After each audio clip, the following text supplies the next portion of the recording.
لن ينال الله لحومها ولا دماؤها ولكن يناله التقوى منكم كذلك سخرها لكم لتكبروا الله على ما هداكم. وقال النبي صلى الله عليه وسلم من وجد ساعة لكي يضحي فلم يضحي فلا يحضر مصلانا او كما قال علیہ الصلوۃ والسلام. میرے محترم بزرگوں اور دوستوں،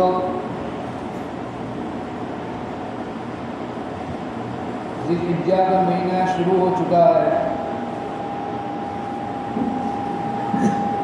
اور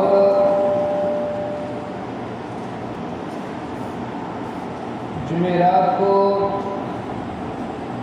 بقرعید کا پہلا دن ہے، اس لیے اسی مناسبت سے آج آپ حضرات کے سامنے عید الاضحیٰ کے متعلق کچھ باتیں عام کرنے کی کوشش کروں گا۔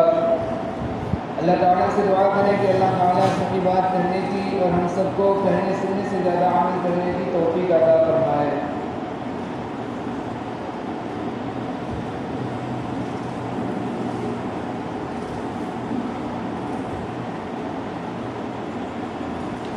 قربانی کی تاریخ جو ہے یہ بہت پرانی تاریخ ہے۔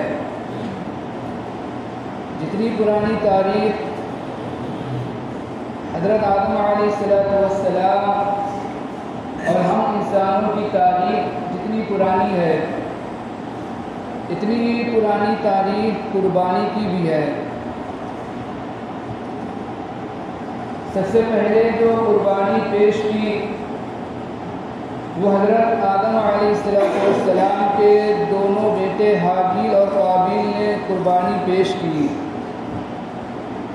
اللہ تعالیٰ نے ان میں سے ایک کی قربانی کو قبول فرما لیا اور دوسرے کی قربانی کو رد فرما دیا۔ اللہ تعالیٰ نے قرآن مجید کے اندر ارشاد فرمایا وَإِذْ قَرَّبَا قُرْبَانًا فَتُقُبِّلَ مِنْ أَحَدِهِمَا وَلَمْ يُتَقَبَّلْ مِنَ الْآخَرِ، کہ ان میں سے ان دونوں نے قربانی پیش کی، یعنی حابیل اور قابیل نے قربانی پیش کی۔ وَإِذْ قَرَّبَا قُرْبَانًا فَتُقُبِّلَ مِنْ أَحَدِهِمَا وَلَمْ يُتَقَبَّلْ مِنَ الْآخَرِ، اللہ تعالیٰ نے ان میں سے ایک کی قربانی کو قبول فرما لیا اور دوسرے کی قربانی کو رد فرما دیا۔ تو یہ قربانی کی جو تاریخ ہے یہ بہت پرانی تاریخ ہے۔ جتنی پرانی تاریخ انسانوں کی ہے اتنی ہی پرانی تاریخ جو قربانی کی بھی تاریخ ہے۔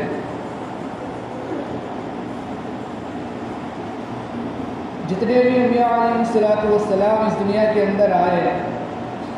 تمام انبیاء علیہ السلام کو بڑی بڑی مصیبتوں کا سامنا کرنا پڑا، مشکلوں کا سامنا کرنا پڑا، اور تمام انبیاء علیہ السلام کے اوپر امتحانات، آزمائشیں اللہ تعالیٰ کی طرف سے آتی رہی، اور وہ ان تمام امتحانات کے اندر آزمائشوں میں مکمل طور پر کامیاب ہوئے۔ اللہ تعالیٰ نے جب کسی بھی نبی کو کسی بھی کام کرنے کا حکم دیا، انہوں نے اللہ تعالیٰ کے حکم کے آگے اپنی تمام چیزوں کو قربان کر دیا۔ اللہ تعالیٰ نے انبیاء علیہ السلام کو جو زندگی عطا کی تھی، انہوں نے اپنی زندگی کے تمام اوقات اور اللہ تعالیٰ نے زندگی کے اندر ان کو جو نعمتیں دے رکھی تھی، انہوں نے اپنی تمام نعمتوں کو اللہ تعالیٰ کے حکم کے خاطر، اللہ تعالیٰ کے حکم کو پورا کرنے میں قربان کر دیا۔ تو انبیاء علیہ السلام نے اللہ تعالیٰ کے حکم کے خاطر بڑی بڑی قربانیاں دی، بڑی بڑی آزمائشیں ان پر آئیں، اور انہوں نے ان آزمائشوں میں وہ پورے کے پورے اترے، کامیاب ہو گئے۔ انہیں انبیاء علیہ السلام میں ایک بہت ہی جلیل القدر نبی حضرت ابراہیم علیہ السلام ہیں۔ حضرت ابراہیم علیہ السلام کے اوپر بھی بہت ساری آزمائشیں آئی، امتحانات آئے، اور آپ بھی ان آزمائشوں میں، ان امتحانات میں مکمل طور پر، کامل طور پر کامیاب ہو گئے۔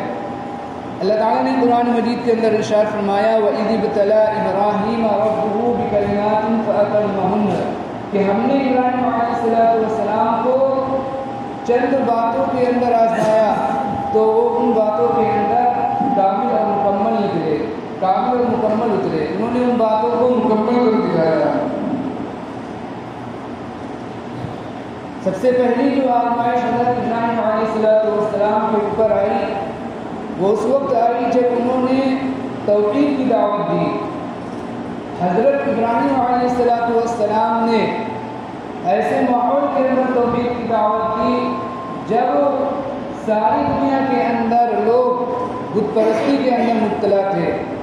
ایک اللہ کو چھوڑ کر سینکڑوں معبودوں کی عبادت کر رہے تھے، دیوی دیوتاؤں کے آگے اپنے سر کو جھکا رہے تھے، سورج کی پوجا کر رہے تھے، چاند کی پوجا کر رہے تھے، ستاروں کی عبادت کر رہے تھے، اور ان کی قوم تو بت پرست تھی، سینکڑوں بتوں کی عبادت کرنے والی تھی ہی، لیکن ساتھ ساتھ جو ان کے والد تھے وہ بھی بت پرست تھے، اور بت پرست ہونے کے ساتھ ساتھ بتوں کو بناتے بھی تھے اور فروخت بھی کرتے تھے۔ اور اس وقت کا جو بادشاہ تھا نمرود، وہ بہت ہی ظالم بادشاہ تھا اور اس نے خدائی کا دعویٰ کر رکھا تھا۔ ایسے ماحول میں، ایسے سنگین ماحول میں، سخت ماحول میں حضرت ابراہیم علیہ السلام نے توحید کی دعوت دی، لیکن قوم نے اور ان کے گھر والوں نے ان کی بات کو مانا نہیں، اور تمام قوم نے مل کر یہ فیصلہ کیا کہ ان کو راستے سے ہٹا دیا جائے، اور تمام لوگوں نے اس بات کا فیصلہ کیا کہ ان کو راستے سے ہٹا دیا جائے۔ چنانچہ حضرت ابراہیم علیہ السلام کو آگ کے اندر اسی وجہ سے ڈال دیا گیا، اور اللہ تعالیٰ نے حضرت ابراہیم علیہ السلام کو آگ سے صحیح سالم نکال دیا۔ جب حضرت ابراہیم علیہ السلام کو آگ کے اندر ڈالا گیا تو پانی کا فرشتہ حاضر ہوا کہ آپ میں خود دیں تو ہم اس آگ کو بجھا دیں، لیکن آپ نے منع کر دیا۔ ہوا کا فرشتہ حاضر ہوا، اس نے کہا کہ آپ ہمیں خود دیں تو ہم اس آگ کو اڑا دیں، لیکن آپ نے منع کر دیا۔ حضرت جبریل علیہ السلام حاضر ہوئے، انہوں نے کہا کہ آپ ہمیں خود دیں، ہم آپ کی مدد کریں، لیکن آپ نے منع کر دیا اور کہا کہ جس اللہ نے، جس ذات نے مجھے اس آگ کے اندر ڈالا ہے وہی میری مدد فرمائے۔ پھر اللہ تعالیٰ نے حضرت ابراہیم علیہ السلام کے لیے آپ کو حکم دیا قُلْ لَا يَا نَارُ كُونِي بَرْدًا وَسَلَامًا عَلَىٰ إِبْرَاهِيمَ کہ اے آگ ابراہیم کے لیے سلامتی کے ساتھ ٹھنڈی ہو جائے۔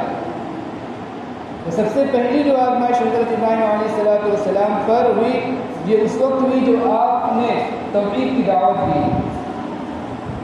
پھر ایک اور آزمائش ہوئی حضرت ابراہیم علیہ السلام کے ساتھ جب آپ نے اپنے ملک عراق سے جو ملک شام کا جو سفر کیا، ہجرت کی ملک شام پہ جانی، تو جب آپ ایک جگہ سے گزر رہے تھے اور اس جگہ کا جو بادشاہ تھا وہ بہت ظالم تھا، اور وہ بادشاہ مسافر کے ساتھ اگر اس کی بیوی ہوتی تھی تو اس کے ساتھ برائی کا ارادہ کرتا تھا، برائی کرتا تھا۔ تو جب حضرت ابراہیم علیہ السلام اس جگہ سے گزرے تو اس بادشاہ نے آپ کی اہلیہ کے ساتھ بھی یہی کرنا چاہا، لیکن اللہ تعالیٰ نے حضرت ابراہیم علیہ السلام کی جو اہلیہ تھی ان کی حفاظت فرمائی، اور بادشاہ جو اپنے اس برے فعل کے اندر، برے ارادے کے اندر ناکام ہوا۔ پھر ایک اور آزمائش حضرت ابراہیم علیہ السلام کے اوپر یہ آئی۔ حضرت ابراہیم علیہ السلام بڑھاپے کی عمر کو پہنچ گئے اور کوئی اولاد نہیں ہوئی۔ اللہ تعالیٰ سے خوب دعا کر رہے ہیں، اللہ تعالیٰ سے رب هب لي من الصالحین کہ اے میرے رب مجھے ایک صالح نیک اولاد عطا فرما۔ اللہ تعالیٰ نے حضرت ابراہیم علیہ السلام کی دعا کو قبول فرمایا اور فرمایا فبشرناہ بغلام حلیم کہ ہم نے ابراہیم علیہ السلام کو ایک بردبار لڑکی کی بشارت، خوشخبری سنائی، خوشخبری دی، جس کے نتیجے میں، اس دعا کی قبولیت کے نتیجے میں حضرت اسماعیل علیہ السلام کی پیدائش ہوئی۔ حضرت اسماعیل علیہ السلام پیدا ہوئے، اور ابھی حضرت اسماعیل بچے ہیں، اللہ تعالیٰ کی طرف سے حکم ہوتا ہے کہ آپ اپنے اس ملک شام کو چھوڑ کر اپنے بچے کو دودھ پیتے بچے کو گود میں جو بچہ ہے اس کو اور اس کی ماں حضرت ہاجرہ کو لے کر اس ملک سے لے جا کر ملک شام سے لے جا کر ایک ایسی جگہ پر لے کر جائیں جہاں نہ پانی کا انتظام، نہ کھانے کا انتظام، نہ سائے کا انتظام، بالکل دور دور تک چکیل میدان ہے، جہاں آج کعبۃ اللہ موجود ہے، وہاں جانے کا حکم دیا۔ تو حضرت ابراہیم علیہ السلام اللہ کا یہ حکم سن کر اپنے دودھ پیتے بیٹے حضرت اسماعیل علیہ السلام کو اور اپنی اہلیہ حضرت ہاجرہ کو لے کر اس جگہ تک پہنچے اور وہاں چھوڑ کر آپ جو وہاں سے روانہ ہو گئے، اور حضرت ہاجرہ کے پاس جو کھانے پینے کا تھوڑا بہت سامان تھا وہ ختم ہو گیا، اور پھر بھوک کی وجہ سے جب بچہ بھی ملانے لگا تو حضرت ہاجرہ سے رہا نہیں گیا، اور کبھی وہ بچے کی بھوک اور پیاس نہ دیکھنے کی وجہ سے کبھی صفا کا چکر لگاتی ہیں، کبھی مروہ پہاڑی کے اوپر جاتی ہیں کہ شاید کہیں پانی کا کوئی نام و نشان نظر آ جائے، شاید کہیں پانی نظر آ جائے۔ اس طرح انہوں نے کئی چکر لگائے، پھر اللہ تعالیٰ نے وہاں پر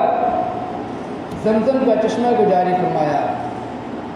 اور پھر دھیرے دھیرے جب وہاں پر جو پانی ہو گیا تو دھیرے دھیرے پانی ہونے کی وجہ سے وہاں پر لوگ آباد ہوتے رہے، بستی بنتی رہی اور ایک اچھی خاصی بستی بن گئی۔ تو تیسری آزمائش یہ ہوئی، پھر جب حضرت اسماعیل علیہ السلام تھوڑے بڑے ہو گئے، چلنے پھرنے لگے، تو پھر ایک اور آزمائش حضرت ابراہیم علیہ السلام کے اوپر آئی کہ حضرت ابراہیم علیہ السلام نے خواب کے اندر دیکھا کہ میں اپنے بیٹے کو ذبح کر رہا ہوں، اللہ کی راہ میں قربان کر رہا ہوں۔ فلما بلغ معه السعي قال يا بني إني أرى في المنام أني أذبحك فانظر ماذا ترى، کہ حضرت ابراہیم علیہ السلام نے خواب کے اندر دیکھا کہ میں اپنے بیٹے کو ذبح کر رہا ہوں، تو حضرت ابراہیم علیہ السلام نے حضرت اسماعیل علیہ السلام سے پوچھا جو ابھی چھوٹے بچے ہیں، ابھی بس چل پھر سکتے ہیں، تھوڑے چھوٹے بچے ہیں، آپ سے پوچھا کہ بیٹے تمہاری کیا رائے ہے؟ میں نے خواب میں دیکھا ہے کہ میں تمہیں اللہ کی راہ میں ذبح کر رہا ہوں، قربان کر رہا ہوں۔ حضرت اسماعیل علیہ السلام چونکہ آپ خاندانی نبوت سے تعلق رکھتے تھے اور آگے چل کر حضرت اسماعیل علیہ السلام کو اللہ کا نبی بننا تھا، اور حضرت اسماعیل علیہ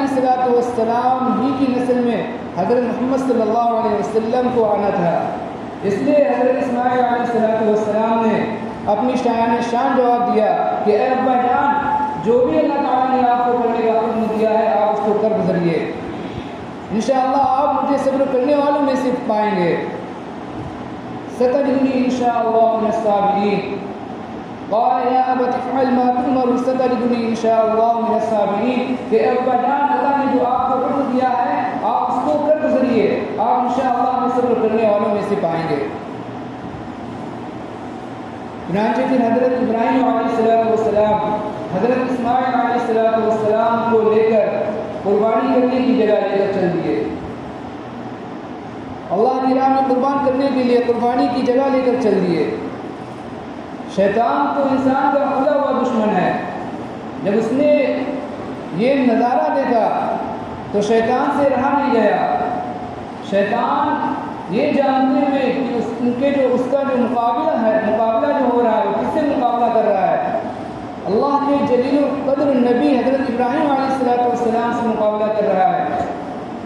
لیکن شیطان سے دیکھا نہیں جا رہا کہ اتنا بڑا کام، اتنا بڑا حکم اللہ تعالیٰ کا پورا کیا جا رہا ہے۔ تو شیطان نے اپنا پورا داؤ لگایا، پوری کوشش کی، اور 3 مرتبہ حضرت ابراہیم علیہ السلام کے راستے میں آڑ بنا، راستے کو روکا، بہکایا، لیکن حضرت ابراہیم علیہ السلام نے کنکریاں اٹھائیں، 7 کنکریاں اٹھائیں 3 بار، اور اس شیطان کو مارا دفع کیا۔ اللہ تعالیٰ کو یہ عمل آپ کا اتنا پسند آیا کہ آج بھی جب حاجی حج کرنے جاتا ہے تو وہ 3 شیطانوں کو کنکریاں مارتا ہے۔ اللہ تعالیٰ نے اس عمل کو، ان کے اس عمل کو حج کا ایک رکن بنا دیا۔ پھر جب حضرت ابراہیم علیہ السلام حضرت اسماعیل علیہ السلام کو لے کر قربانی کی جگہ پہنچے اور آپ کو چہرے کے بل لٹا دیا، چہرہ زمین کی طرف کر دیا، تاکہ محبت کی وجہ سے، بیٹے کی محبت اور شفقت کی وجہ سے اللہ تعالیٰ کے حکم کی تعمیل میں کوئی رکاوٹ پیش نہ آئے۔ فلما اسلما وتلہ للجبین، کہ جب باپ اور بیٹے نے اللہ تعالیٰ کے حکم کے آگے اپنے سر کو جھکا دیا، اور حضرت ابراہیم علیہ السلام نے حضرت اسماعیل علیہ السلام کو چہرے کے بل یعنی چہرہ زمین کی طرف اس طرح لٹا دیا اور ذبح کرنے کے لیے گلے کے اوپر چھری چلانے لگے، تو اللہ تعالیٰ نے فوراً حضرت جبریل علیہ السلام کو دمبا دے کر بھیجا کہ جاؤ حضرت ابراہیم علیہ السلام کے پاس یہ دمبا لے کر جاؤ۔ وَنَادَيْنَاهُ أَن يَا إِبْرَاهِيمُ، اور آواز آئی کہ اے ابراہیم قَدْ صَدَّقْتَ الرُّؤْيَا إِنَّا كَذَلِكَ نَجْزِي الْمُحْسِنِينَ، کہ بے شک جو میں نے تمہیں خواب دکھایا تھا اس میں جو خواب آپ نے پورا کر دکھایا۔ جب حضرت جبریل علیہ السلام دمبا لے کر آ رہے تھے تو آپ کو یہ ڈر ہوا کہ ایسا نہ ہو کہ حضرت ابراہیم علیہ السلام حضرت اسماعیل علیہ السلام کی گردن پر چھری چلا دیں،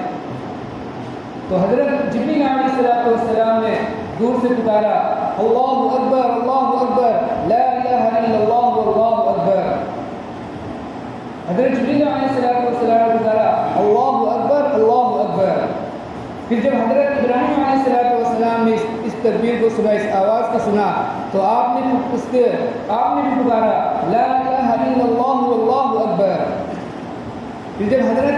اسماعیل علیہ السلام نے حضرت ابراہیم علیہ السلام کے کلمے کو سنا، تو آپ نے حضرت اسماعیل علیہ السلام نے فرمایا، آپ نے بھی پڑھا اللہ اکبر وللہ الحمد۔ فلما اسلما وتلہ للجبین وناديناه أن يا إبراهيم قد صدقت الرؤيا إنا كذلك نجزي المحسنين۔ یہ جو آیتیں ہیں، ان آیتوں کے اندر پورا جو قربانی کا نقشہ ہے کہ کس طرح حضرت ابراہیم علیہ السلام نے ابراہیم علیہ السلام نے اسماعیل علیہ السلام کو چہرے کے بل،